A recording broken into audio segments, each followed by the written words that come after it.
그 우물을 폐쇄하고 봉쇄하니까 백성들은 그 우물 말고 새로운 우물을 파서 먹도록 하여라 하고 명령을 내리게 되지요. 그런데 이미 미쳐버린 이 백성들은 왕의 명령이 눈에 들어오지 않습니다. 우리는 멀쩡한데 왜 우리 보고 미쳤다고 하느냐고 하면서 저 왕이야말로 미쳤다고 그렇게 비난하기 시작합니다. 그토록 사랑하고 존경하던 왕이었는데 금방 백성들의 총을 받게 되고 미움을 받게 되는 거지요. 급기야 백성들이 걸기하기 시작을 합니다. 이런 왕은 우리가 모실 필요가 없으니까 왕은 하야하라고, 그만 그 자리에서 내려오라고 그렇게 백성들이 걸기하고 시위를 이어가게 됩니다. 백성들이 하야하라는 그 요구가 이어지니까 왕이 견디지 못합니다. 그래서 내가 이제 왕위를 내려놓아야 되겠다 이렇게 굴복하고 떠나갈 생각을 합니다. 백성들에게 말하고 이제 내가 떠나야 되겠다고 왕권을 내려놓겠다고 그렇게 말하고 떠나려고 합니다. 이제 내일이면 왕위를 내려놓고 이제 저 멀리 어디론가 가야 되는 그런 신세가 되었습니다. 밤이 되었어요. 이제 그 밤이 지나면 이제 왕은 왕이 아닌 그런 신분이 되는 겁니다. 그때에 왕비가 지혜로운 말을 하나 냅니다. 왕이여, 문제는 저 우물물 때문이 아닙니까? 우리가 먹는 우물하고 저 사람들이 먹는 우물이 달라서 문제가 생겼으니까 우리가 나아가서 성 밖으로 나아가서 백성들이 먹는 우물물을 마십시다. 그리고 우리가 저 사람들하고 똑같은 사람이 되어버리면 괜찮지 않겠습니까? 하고 의견을 내었어요. 너무나 지혜로운 제안이었기 때문에 왕이 무릎을 칩니다. 그런 생각을 못했구려. 왕비, 이제 나가서 우리가 그것을 먹읍시다 하고 그 밤에 나아가서 백성들이 먹는 미치게 하는 우물물을 먹고 왕도 미쳐버렸다는 것이에요. 그리고 그 왕은 죽을 때까지 왕위를 잘 유지할 수가 있었다는 이야기입니다. 파울로 꼬엘류가 현대인들을 고민합니다. 현대인들은 왜 이렇게 살아갈까? 이런 세상 속에서 정상인 삶은 무엇이고 이상한 삶은 무엇인가에 대해서 늘 고민하게 됩니다. 이상하게 생각하고 이상하게 행동하는데, 그런데 모든 사람이 다 그렇게 이상하게 생각하고 행동하면 그 사람들이 힘을 얻게 됩니다. 그 사람들은 자기들의 행동에 대해서, 생각에 대해서 이상하게 여기지 않습니다. 오히려 정상적으로 생각하고 판단하고 살아가는 사람들에 대해서 손가락질하고 내가 미친 게 아니라 네가 미쳤다라고 그렇게 손가락질을 하게 되는 것입니다. 많은 사람들이 이상해졌으니 다 함께 미친 사람이 되어서 살아가는 게 정상입니까? 아니면 원래부터 정상인 사람이 살던 것처럼 그들에게 미친 사람 취급을 받더라도 정상적인 생각과 행동을 하면서 살아가는 게 정상입니까?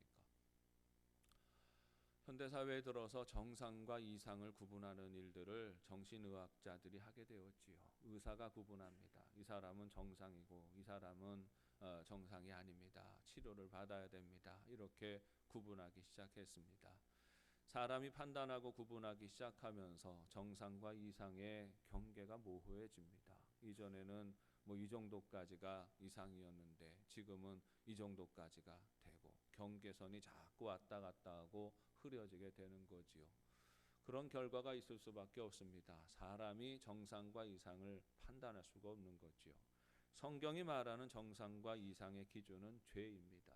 죄에 대해서 관대하고 죄를 지어도 이상하지 않고 어색하지 않은 것을 이상하다라고 말하는 것이고, 죄에 대해서 불편하고 죄에 대해서 힘들고 죄에 대해서 멀어지고자 하는 마음으로 살아가는 것을 정상이라고 말하는 것입니다. 그런데 현대사회에 접어들면서 점점 더 이상한 사람들이 많아지는 것이지요. 현대사회에서 신실하게 믿음을 지키고 하나님 섬기며 살아가는 사람들이 점점 더 소수가 되어져 가고 있습니다. 하나님 없는 사람들에게 점점 더 이상한 사람으로 여겨지고 있는 것이지요. 시대에 뒤떨어진 사람 취급을 받습니다. 무지몽매한 사람으로 여겨지고 비난받습니다. 사람들을 미혹해서 이제는 다 지나간 도덕과 윤리의 잣대로 사람들을 결박하고 그래서 불편하게 만들고 사람들로 하여금 마음껏 자유롭게 살아가는 그 기쁨을 누리게 하지 못한다고 비난하는 것입니다. 안타까운 점은 점점 더 하나님 믿는 사람들이 소수가 되어져 간다는 것입니다. 하나님이 없다 하며 살아가는 삶, 그래서 절대적인 진리가 없어서 모든 것이 상대적으로 해석되어지는 삶. 그러고 보니까 이전에는 죄였던 것이 지금은 아무렇지도 여겨지지 않는 그런 세상이 되어져 가고 있는 것입니다. 오늘날 사람들이 주장하는 것이 무엇입니까? 우리 인간이 행복하기 위하여서는 마음껏 살아야 한다는 것이지요. 어떤 굴레도 어떤 결박도 불편함도 없이 하고 싶은 것 마음대로 하고 살아가는 것, 이것이 이상적인 사회로 꿈꾸고 있는 것입니다. 그래서 이전에는 죄였는데 지금은 죄가 아닌 것들이 너무나 많아집니다. 모든 금기를 풀어버리는 시대가 되어버렸기 때문입니다. 이전에는 간음죄가 죄였습니다. 그런데 지금은 간음죄가 죄가 아닙니다. 이전에는 도둑질을 하면 무조건 죄였습니다. 그런데 지금은 도둑질하는 사안에 따라 다르게 생각할 수 있다고 생각합니다. 부잣집에 돈을 훔치거나 부정한 사람들의 돈을 훔치는 것에 대해서는 오히려 의로운 도둑이다, 이런 용어도 만들어지는 세상입니다. 거짓말은 무조건 나쁜 것이었어요. 거짓은 죄의 특징입니다. 그런데 지금은 이념과 우리가 바라보는 그 고상하고 아름다운 가치와 그 신념을 위해서라면 얼마든지 거짓말을 해도 좋다고 여겨지는 그런 시대입니다. 살인조차도 만인이 지탄하는 그런 악인을 죽이는 것이라면 그것도 의로운 일이 될 수 있다고 그렇게 생각되어지고 논의가 되어집니다. 안타까운 점은 오늘날 점점 더 많은 사람들이 이러한 생각에 동의한다는 것입니다. 스스로 그 길에 물들어 가는 것입니다. 하나님이 없다 하고 마음껏 누리며 살아가는데 모든 사람들이 동의하고 살아갑니다. 그렇게 살아가는데 부끄러움을 느끼지 않는 것입니다. 이런 시대를 죄에 대한 의식을 가지고 살아가는 하나님의 사람들이 어떻게 살아가야 할까요? 현대 영화계에서 이처럼 인간의 존엄성을 잃어버린 현대인을 풍자하는 이미지가 있습니다. 좀비라는 존재입니다. 좀비는 살아있는 시체들입니다. 영혼이 없는 존재들이지요. 이들의 특징은 정상적인 사람들을 자꾸 물어뜯는다는 겁니다. 어떻게 해서든지 물어뜯어서 자기들 같은 존재로 만드는 거죠. 정상인들이 좀비에게 물리면 좀비가 됩니다.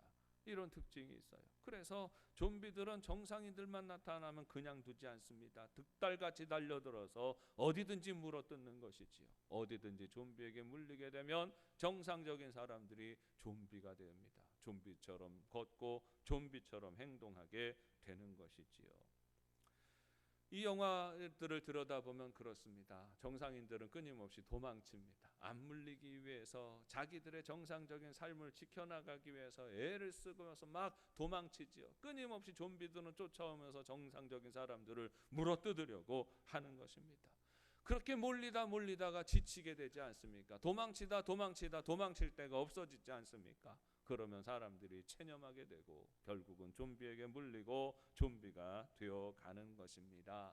여러분, 이것이 이 영화를 만드는 사람들이 오늘 현대인들을 풍자하는 우리 인간의 역사가 그렇다는 것입니다. 인류의 역사라고 하는 것이 좀비가 되어져 가는 것과 무엇이 다르냐 하는 것이죠. 정상적인 생각과 정상적인 판단, 올바른 가치관을 지키고 살아가는 것이 오히려 조롱받고 비난받는 그런 시대가 되어져 간다는 것입니다. 사람은 존귀하고 그래서 사람답게 살아야 한다고 생각합니다. 그래서 애쓰면서 살아가지요. 우리는 짐승처럼 살아갈 수 없다고 그렇게 생각하고 애쓰면서 인간의 품위를 지키고 살아갑니다. 그런데 가만히 살다가 보면 무슨 생각이 듭니까? 우리가 그리스도인이어서 이 세상을 살아갈 때 예수님 마음으로 살아야지, 사랑하며 살아야지, 섬기며 살아야지, 희생하며 살아야지, 온유하게 살아야지, 겸손하게 살아야지. 정상적인 삶의 가치관을 가지고 우리가 그렇게 살아가는데, 그렇게 살아야 행복한 것처럼 그렇게 알고 살아가는데 물끄러미 사다가 옆을 들여다보니까 그런데 그렇게 살지 않는 사람이 더 많은데요. 미워하고 분노하고 자기 성질 그대로 다 버리고 온갖 죄악에 탐닉하고 매여서 살아가는데, 그런데 그 사람들 멀쩡하게 잘 살아가는 것 같아 보입니다. 그러니까 마음속에 회의감이 드는 거지요. 나만 이렇게 열심히 애를 쓰면서 살아가는 것이 무슨 의미가 있을까? 나는 이렇게 길을 쓰고 사랑하고 겸손하고 희생하면서 살아가는데 많은 사람들은 그렇게 안 그런데 자기 이익을 추구하고 자기 욕심, 자기 고집, 자기 본성 내세우면서 살아가는데 나만 이렇게 하나님의 사람이라고 이런 가치를 지키면서 살아갈 이유가 있을까? 회의감이 들기 시작하는 거죠. 그러다 보니까 이 회의감이 내 마음을 무너지게 하고, 그래서 어느 순간에 나도 성질을 부리고 나도 거짓을 행하고 나도 누군가를 미워하고 나도 누군가를 증오하고 악하고 더러운 생활과 습관에 물들어서 그냥 내던지는 인생이 되어버리고 있는 겁니다. 오늘날 많은 사람들이 이렇게 나아가고 있는 것이지요. 그런데 많은 사람들이 아무 생각하지 않고 죄를 범하고 살아가고 본성이 이끄는 대로 살아가는데, 그런데 정작 그리스도인들은 그렇게 살아가려고 하니 마음이 불편한 겁니다. 우리도 성질 부릴 때 있죠. 성질 부리고 나면 우리는 후회하죠. 아이고 내가 왜 그랬을까. 우리도 거짓말할 때 있지요. 거짓말하고 나면 후회하죠. 아유 정직해야 되는데, 예수님 싫어하시는데. 우리도 화를 내지요. 화를 내고 난 다음에 후회하지요. 우리도 누군가를 미워하지요. 그러고 나서 후회하지요. 나를 포장하고 교만하게 무슨 말을 하지요. 그러고 나서 후회하지요. 그러면서 또 그 후회하는 모습이 싫은 거예요. 다 그렇게 살아가는데 왜 뭐 이것저 이 정도 가지고 내가 왜 이렇게 마음에 불편하고 왜 양심에 가책이 되어야 하지? 이런 생각이 슬그머니 들 때가 있는 것입니다. 그런데 여러분, 그게 정상이라고 생각해 보신 적이 있습니까? 로마서 8장 9절 10절 말씀에 만일 너희 속에 하나님의 영이 거하시면 너희가 육신에 있지 아니하고 영에 있나니 누구든지 그리스도의 영이 없으면 그리스도의 사람이 아니라, 또 그리스도께서 너희 안에 계시면 몸은 죄로 말미암아 죽은 것이나 영은 의로 말미암아 살아있는 것이니라 했습니다. 세상의 사람들이 도덕도 윤리도 무너지고 진리도 질서도 없이 그렇게 살아가는 이유가 무엇입니까? 그들 안에 하나님의 영이 없기 때문이에요. 그러니까 무엇이 옳은지 무엇이 그른지를 알지 못하는 겁니다. 그저 좀비들이 물어뜯을 본성을 가지고서만 그렇게 살아가는 것처럼 세상에 많은 사람들이 하나님이 없이 살아가는 사람들은 하나님의 영이 없고 하나님의 생명이 없으니까 세상을 살아가는데 양심의 가책도 없이 그냥 그렇게 살아가게 되어 있는 것입니다. 그러나 우리가 그런 일들에 대해서 주저하고 죄 짓는 일들에 대해서 주저하고 하나님 미워하시는 삶에 대해서 주저하고 머뭇거리게 되고 어떤 상황에 몰려 있을 때 이건 아닌데 하는 생각이 슬그머니 들게 되는 것은 우리 안에 하나님의 영이 계시기 때문이에요. 하나님의 영이 없으니 영적으로 죽은 자들이고 죽은 자들이니 좀비처럼 살아가는 것이지만, 하나님의 영이 있는 사람들은 살아있는 사람들이고 영이 살아있으니 생명의 법칙을 따라 살고자 하는 것입니다. 바르고 아름답게 구별되어서 살고자 하는 그 마음이 일어나게 되는 것이지요. 이게 정상입니다. 이 정상을 지켜가는 책임과 사명이 우리에게는 있는 것이지요. 사랑하는 여러분, 우리는 하나님이 택하신 사람들입니다. 우리 안에는 하나님의 생명이 있어요. 하나님의 영이 있습니다. 오늘 말씀은 이렇게 증거하지요. 그러므로 너희는 하나님이 택하사 거룩하고 하나님의 사랑을 받는 자들이다. 이렇게 증거하십니다. 아무 생각 없이 그냥 쓰러져서 가는 사람들이 아니에요. 우리 안에는 하나님의 영이 있고 하나님이 지배하시는 삶입니다. 그러니까 그리스도인들은 이상한 사람처럼 살아갈 수가 없습니다. 죄를 저질러도 부끄러움이 없이 아무렇게나 살아가도 부끄러움이 없이 살아가는 그 이상한 사람들처럼 우리 그리스도인들은 살아갈 수가 없습니다. 영혼이 없는 사람들처럼 죄에 대해서 관대하게 살아갈 수가 없어요. 우리 안에는 하나님의 영이 있고 하나님의 생명이 있습니다. 그래서 그리스도인들은 이 세상을 살아가는 방식에 있어서도 세상 사람들과 다른 삶을 살아가게 되는 것입니다. 그리스도인이 그리스도인처럼 살아가는 것이 정상적인 사람이 살아가는 방식이라는 말이에요. 여러분, 우리의 사명은 정상인으로서 살아가는 것입니다.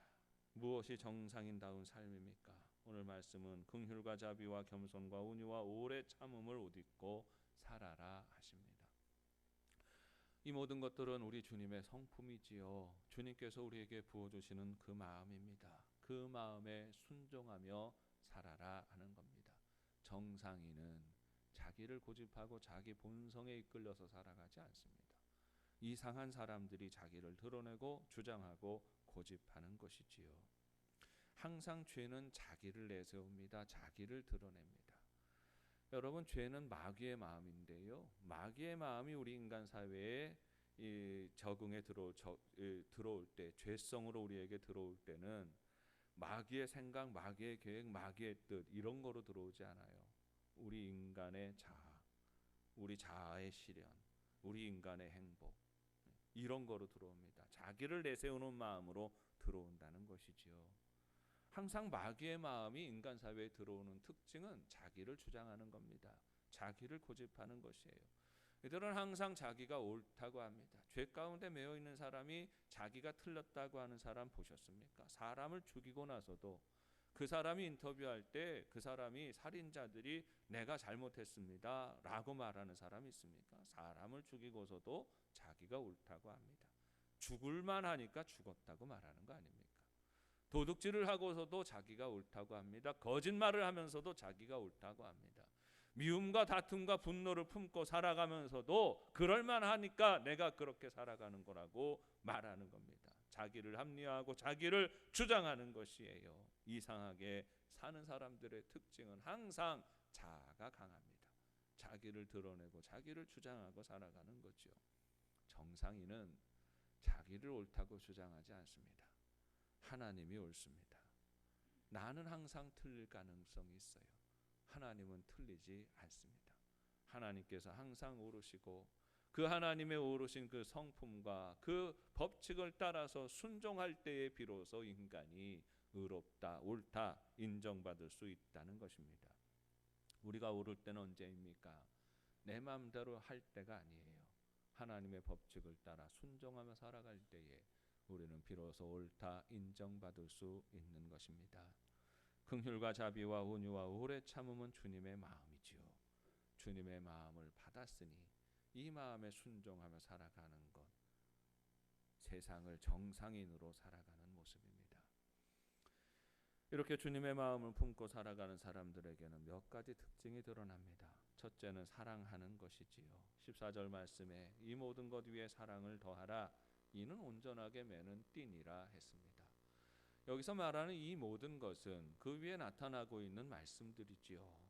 주님의 마음입니다. 긍휼과 자비와 온유와 오래 참음과 이어지는 용서의 마음이지요. 그렇게 살아라. 예수님처럼 긍휼하고 자비하고 온유하고 겸손하고 오래 참고 인내하고 용서하면서 살아라. 이렇게 말씀하고 있는 것이지요. 그런데 이 모든 아름다운 덕목들을 이루는 띠가 묶어서 이루고 완성하는 띠가 사랑이라는 것입니다. 이 말은 사랑이 없으면 긍휼도 자비도 온유도 오래 참음도 용서도 이루어질 수 없는 일이라는 것이에요. 우리 주님께서 우리에게 주신 선한 마음을 지켜가는 힘은 사랑함에 있습니다. 주님의 사랑을 우리가 가질 때 우리는 그렇게 살아갈 수가 있어요. 그런데 주님의 사랑이 없이 우리는 선한 의지를 이어갈 수가 없습니다. 얼마 동안 내가 착하게 살아야지, 용서하면서 살아야지, 인내하면서 살아야지, 꾹 참고 살아야지 이렇게 생각하지만 몇 번 지나지 않아서 넘어지고 쓰러지고 실패할 수밖에 없는 것입니다. 여러분, 우리는 사랑해야 하는 것이지요. 왜냐하면 하나님이 우리를 사랑하셨기 때문입니다. 우리가 주님을 믿으면 우리는 그 마음을 품게 됩니다. 누군가를 좋아하는 마음이지요. 누군가를 존귀하게 여기고 존중하는 마음이지요. 귀히 여기는 마음입니다. 우리가 하나님을 믿으면, 우리가 예수를 고백하면 우리는 하나님이 존귀한 존재가 되는 것이지요. 하나님을 귀히 여기고 하나님을 사랑하고 섬기며 살아갑니다. 뿐만 아니라 그 사랑이 우리 안에 있으면 우리는 마땅히 사랑해야 하는 우리 이웃들을 사랑하게 됩니다. 내 아이를 사랑하게 되고 내 남편을 사랑하게 되고 내 아내를 사랑하게 되고 내 형제를 사랑하게 되고 내 교우를 사랑하게 되고 내 성도를 사랑하게 되고 우리 교구 식구를 사랑하게 되고 내 이웃을 사랑하게 되고 내 민족을 사랑하게 되는 것이지요. 심지어는 원수까지도, 원수 관계도 풀어내면서 서로 사랑하는 관계로 회복해 나아갑니다.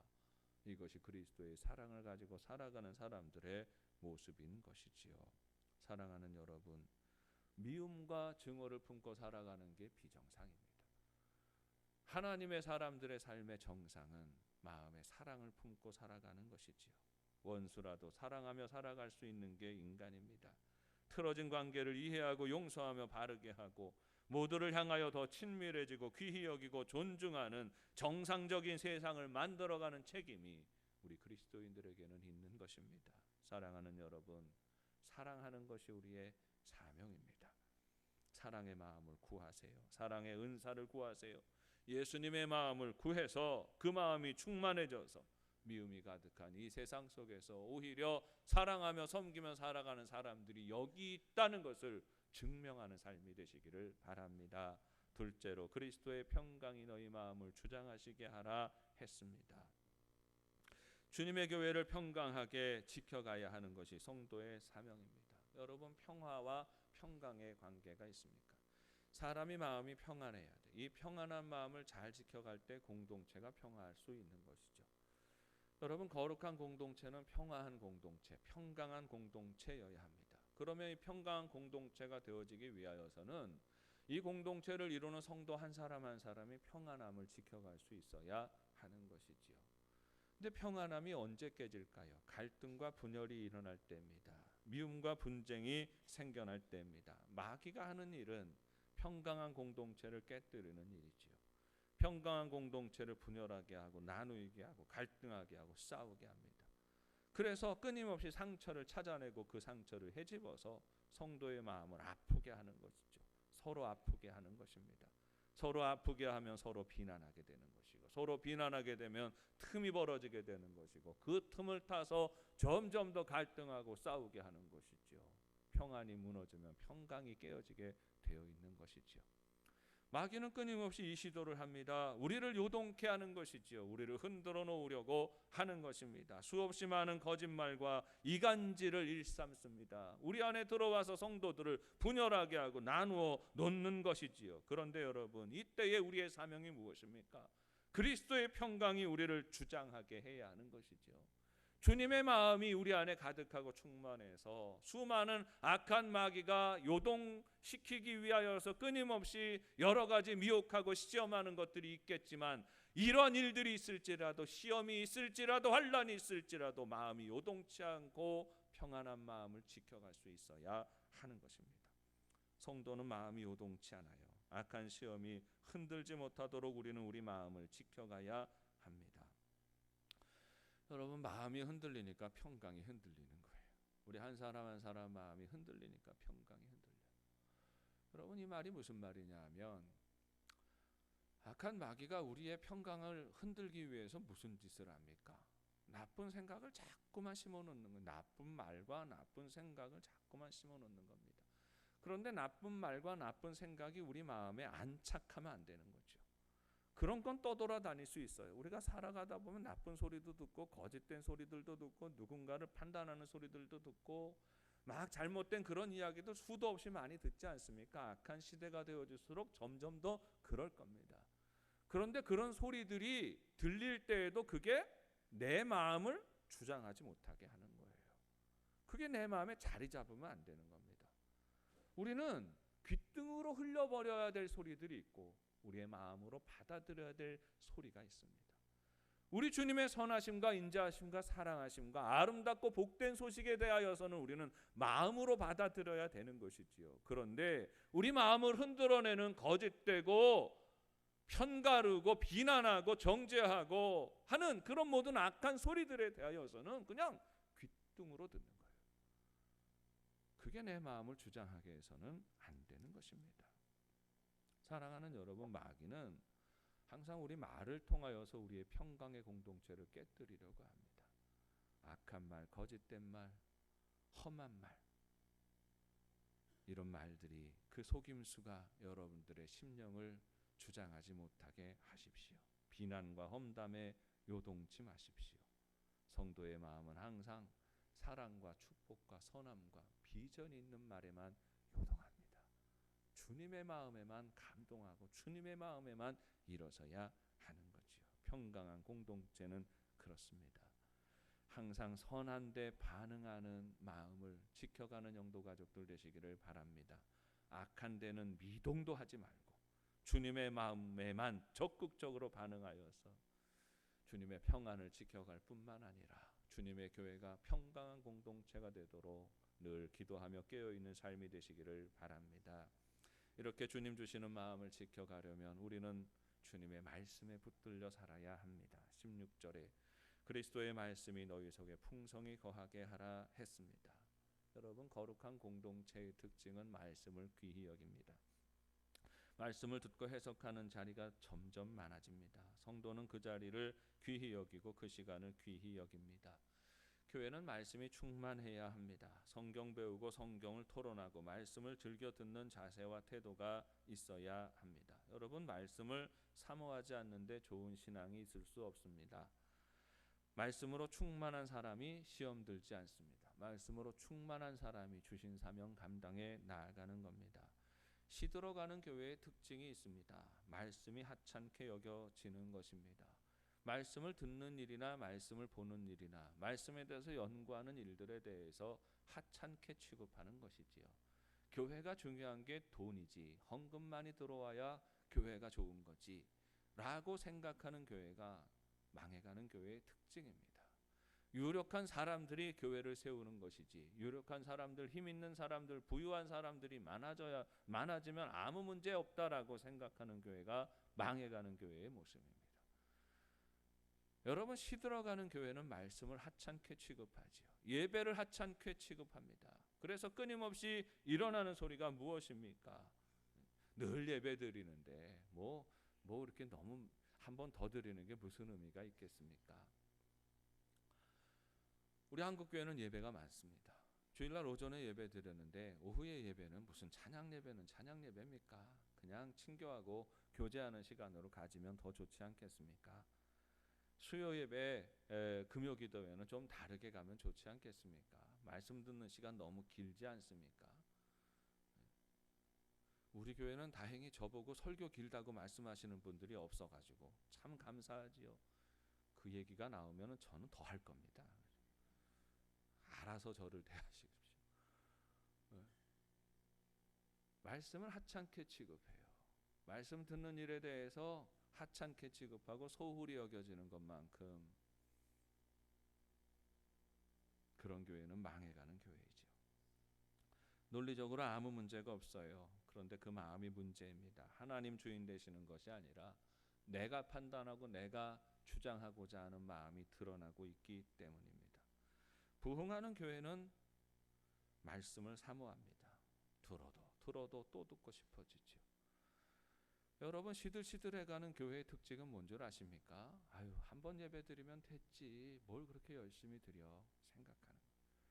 부흥하는 교회의 특징이 뭔 줄 아십니까? 아유, 한 번 드린 거 가지고 모자라, 또 드리고 싶어, 한 번 더 드리고 싶어 하는 거죠. 우리 교회도 그렇습니다. 1부 예배 드리시는 분, 2부 예배 드리시는 분 나누어져 계시지만, 봉사하는 거에 따라 나눠지지만, 어떤 분들은 나는 예배 시간마다 꼬박꼬박 참석해서 은혜 받아야 되겠다, 이게 내 사명이다라고 생각하시는 분들도 있습니다. 예배 열심히 참석하고 한 번이라도 더 참석하려는 마음을 가지는 것이 하나님의 선하신 역사와 부흥에 참여하는 교회의 특징이에요. 열심히 참여하다가 너무 많이 참석한 것 같아. 어쩌다 보니 내가 수요 예배까지 나오고 있지. 어쩌다 내가 휩쓸려가지고 금요기도에는 내가 왜 나오고 있나? 내가 이 새벽에 자야 되는데 내가 새벽에는 왜 일어나오나?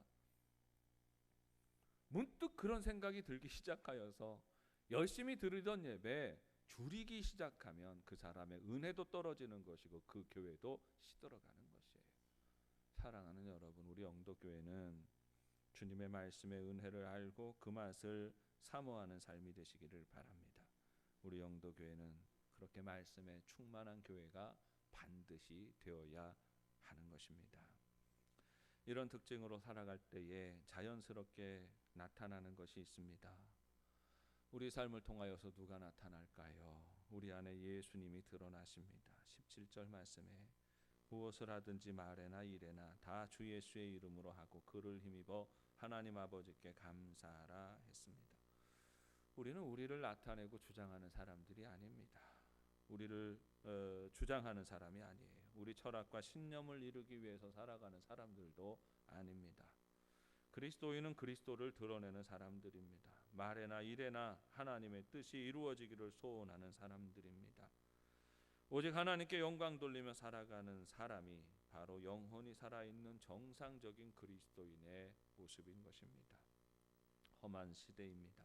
점점 더 자기를 주장하는 그 사람들이 많아집니다. 하나님의 법을 무시하는 그런 시대의 모습이 일어납니다.